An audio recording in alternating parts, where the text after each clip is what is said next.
CM योगी ने आगरा के रामलीला मैदान में मेट्रो रेल सुरंग के निर्माण कार्य का शुभारंभ और निर्माण कार्यों का निरीक्षण किया। इसके बाद सीएम योगी ने कहा कि आगरा मेट्रो सिटी के रूप में उभरेगा। यहां मेट्रो का काम समय से पूरा होगा। आगरा के लोगों को आधुनिक सुविधाएं मिलेंगी। सीएम योगी ने कहा कि हमारा फोकस पब्लिक ट्रांसपोर्ट पर है।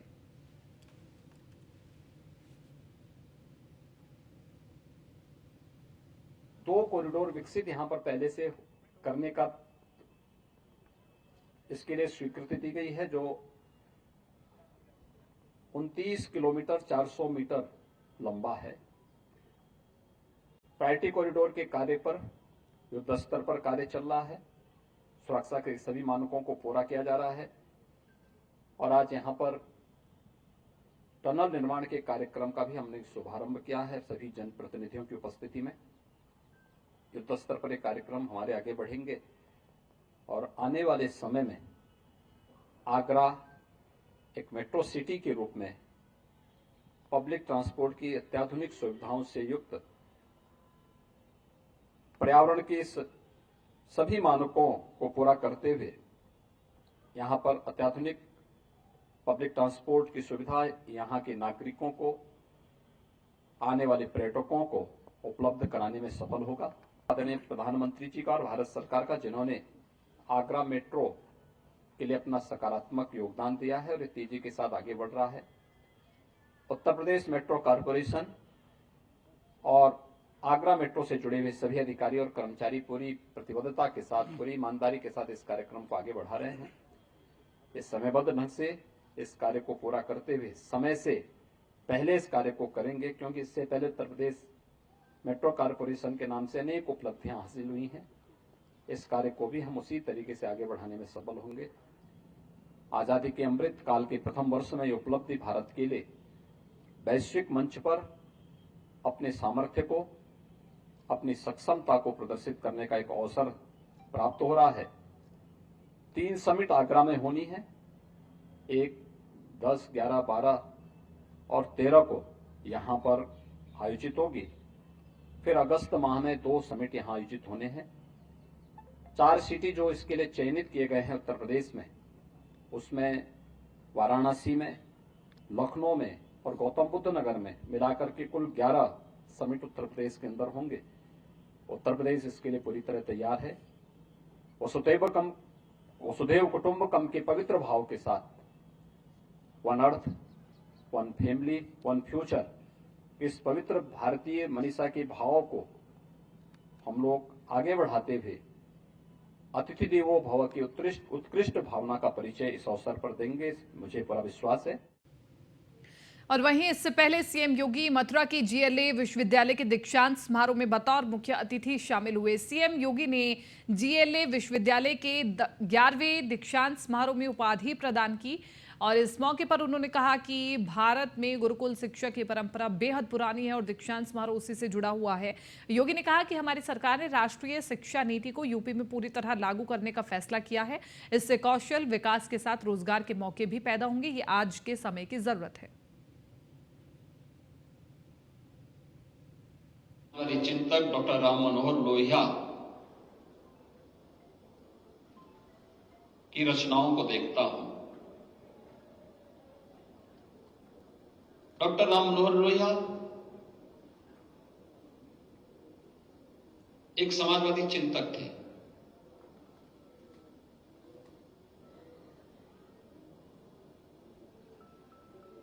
हो सकता है कि उनका मंदिरों में जाना न रहा हो,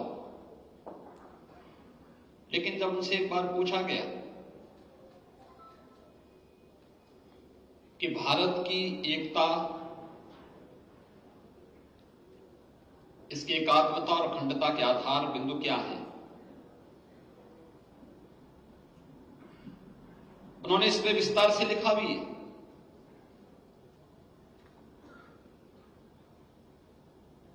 तो उन्होंने कहा कि देखिए, दुनिया के अंदर तमाम देश बने हैं, बिगड़े हैं, परंपराएं आई हैं, समाप्त हुई हैं, लेकिन अगर भारत बना हुआ है, इसके पीछे 3 महापुरुषों का सर्वाधिक योगदान है। उन्होंने शब्द महापुरुष कहे थे। उन्होंने कोई ईश्वर नहीं कहा, कोई भगवान नहीं कहा। उन्होंने कहा ये 3 हैं जिन पर जब तक भारत की आस्था रहेगी तब तक भारत बना रहेगा। और ये 3 हैं, एक राम, एक कृष्ण और एक शिव। पूरब से पश्चिम से जोड़ने का कार्य है। और राम ने त्रेता युग में आज से उससे भी बहुत पूर्व उत्तर से दक्षिण तक जोड़ने का कार्य किया था। उत्तर से दक्षिण तक की जो सीमाएं भगवान राम ने हजारों वर्ष तय की थी, भारत की वही सांस्कृतिक सीमा आज राजनीतिक सीमा के रूप में भी है।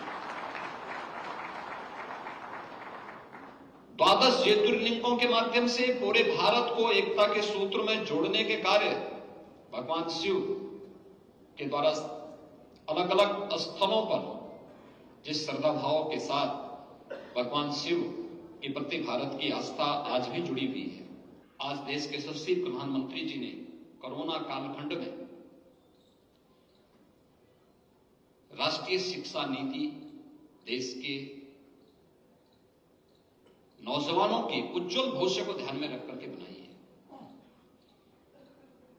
ये राष्ट्रीय शिक्षा नीति इसी भाव को लेकर के है। हम केवल अब डिग्री तक सीमित न रहे। एक बार में एक ही विषय की डिग्री लेने के लिए भी बाध्य न करें। हमें एक बहुआयामी सोच के साथ उसे आगे बढ़ाना है। उसको लेकर के हम आगे बढ़ाने, एक विस्तृत आयाम देना है। और जहां से भी उसको अपनी रुचि के अनुरूप कोई अच्छी चीज लगती है तो उसको हमें आगे बढ़ाना होगा। सोनभद्र दौरे पर डिप्टी सीएम ब्रजेश पाठक पहुंचे। इस दौरान उन्होंने बार एसोसिएशन के शपथ ग्रहण समारोह में शिरकत की। इस दौरान उन्होंने बार एसोसिएशन के पदाधिकारियों को शपथ दिलाई। इस दौरान मीडिया से बात करते हुए उन्होंने बार एसोसिएशन की बिल्डिंग और वकीलों के लिए चैम्बर बनाए जाने का आश्वासन दिया। साथ ही ये भी आश्वासन दिया कि वकीलों की सभी समस्याओं का समाधान कराने का प्रयास किया जाएगा।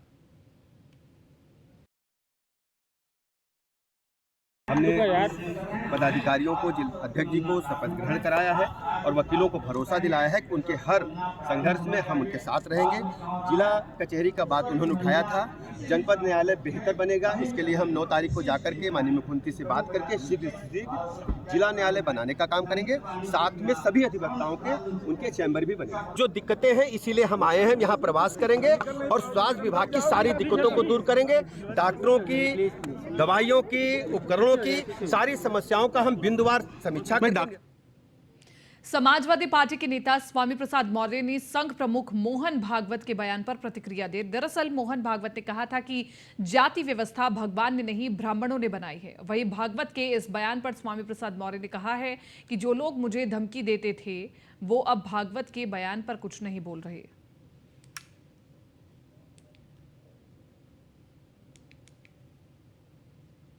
प्रमुख श्री भागवत जी द्वारा बयान दिया गया, जाति व्यवस्था, तमाम संतों ने इस कड़ी को आगे बढ़ाया। कभी किसी पाठ्य पुस्तक में या किसी रचना में कहीं भी जाति सूचक शब्दों का प्रयोग कर नीच अधम कहा गया। महिला समाज और शूद्र समाज को प्रताड़ित करने और अपमानित करने के लिए कहा गया। पिछड़ी जात में पैदा हुआ, इसीलिए आपने मेरा सिर काटने के लिए, जुबान काटने के लिए, कान काटने के लिए, हाथ काटने के लिए फरमान तो जारी कर दिया।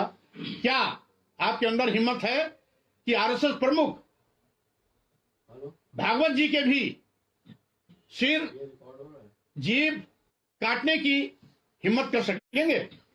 इसलिए ऐसे ऐसे चिल्ली बघाड़ने वाले लोगों से मैं कहना चाहता हूं कि अभी भी अकल ठिकाने पे आ जानी चाहिए।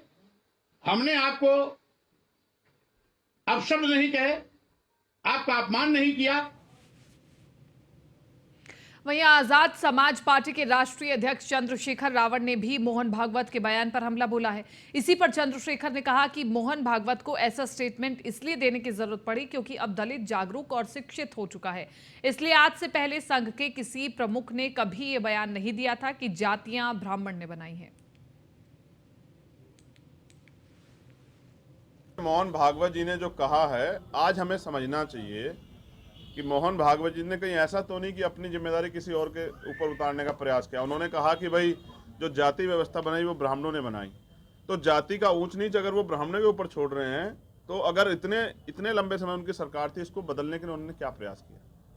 क्या यह राजनीतिक स्टंट? अब ये इसके लिए मोहन भागवत जी से आपको जवाब मांगना चाहिए। जिस तरह से रामचरितमानस के विवाद पे जिन लोगों ने अपनी बात रखी उनसे जवाब मांगा, आप लोगों को हिम्मत दिखानी चाहिए कि आरएसएस के मुखिया से भी आप जवाब मांगे। ब्राह्मण जाति को उन्होंने कटघरे में खड़ा किया है। हम तो लंबे समय से मानते हैं कि जात, हम लोग आप लोगों के माध्यम से मांगेंगे। तो मैं ये कहना चाहता हूं कि अगर ये सत्य है तो फिर ये बुरा है कि जिन लोगों ने फिर जाति बनाई उन्होंने अपने आप को ऊपर रखा और बाकी लोगों को नीचे रखा। तो ये अपमान की शुरुआत जहां से उसका खात्मा होना चाहिए। इंसान इंसान होता है। मोहन भागवत जी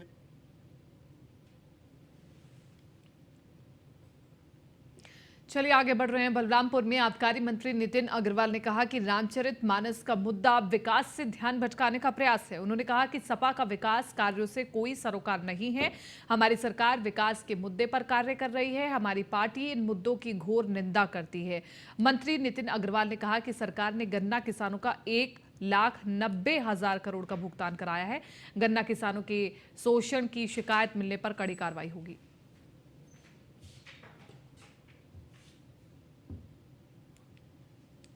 आदरणीय मोहन भागवत जी की बात पे मैं कोई टिप्पणी नहीं करूंगा, लेकिन जो समाजवादी पार्टी जो विवाद की स्थिति पैदा करना चाहती है, मैं उस पर केवल इतना ही कहूंगा कि ये वो लोग हैं जिनका विकास से कोई सरोकार नहीं रहा है, जो जनता के ध्यान को भटकाना चाहते हैं।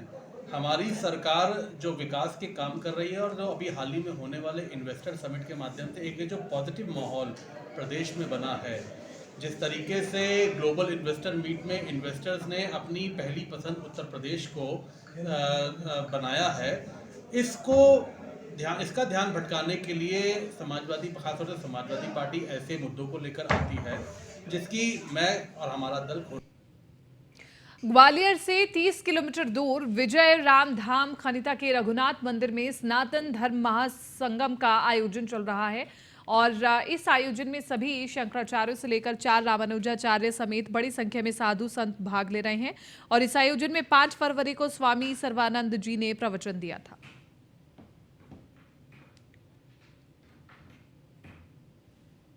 करुणा भरी, ममता भरी, अनुग्रह भरी दृष्टि आपकी सतत बनी रहे, यही श्री चरणों में बारंबार प्रार्थना है। जीवन धन, जीवन सर्वस्व, आराध्य श्री युगल सरकार के युगल पावन पवित्र चरणारविंदों में साष्टांग प्रणाम।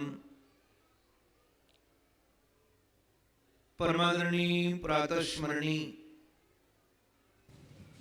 अनंत श्री समलंकृत